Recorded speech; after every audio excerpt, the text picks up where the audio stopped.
家規，就係長女未嫁，弟妹就不能嫁娶。哇！堅強啲啩？我覺得條橋得喎。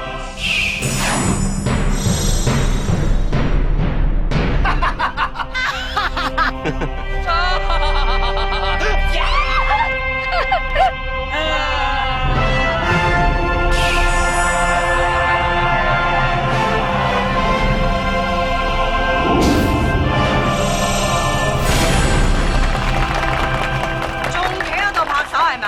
係咪抄晒你哋啊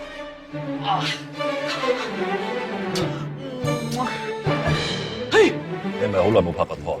邊個話俾你聽啊？我翻去炒佢。其實如果你可以盡量控制下自己嘅脾氣嘅話咧，你係可愛。我真係可愛。我係少女，我要食雪糕。我係少女。邊個話我係老姑婆啊？人哋有男朋友㗎。係啊，呢啦，有男朋友啦。佢要床地下，仲好靚仔添啊！你個男朋友啊，真係勁靚仔啊！你都勁靚女啊！我叫做 L 呢個曹迪克，專係幫人解決愛情嘅問題。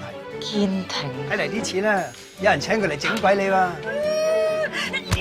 我咧就只不過打開你嘅心扉啊，令佢哋對愛情有翻憧憬。咁你打開咗我家姐嘅心扉，你又唔閂翻埋佢，咁我家姐咪冇咯。我知道有人請嚟整鬼我，我一定要查出呢個幕後嘅黑手，查到點咧？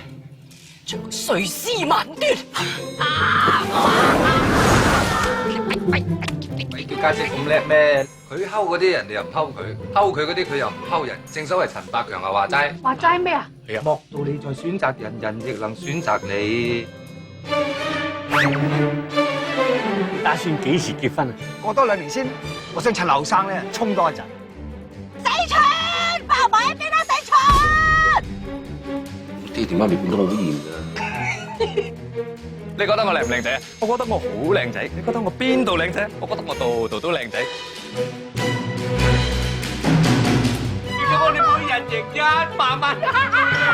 小文，我呢隻冇着嘅腳仔。我家姐一日未嫁，不幸嘅事就會發生喺你嘅身上。Oh shit！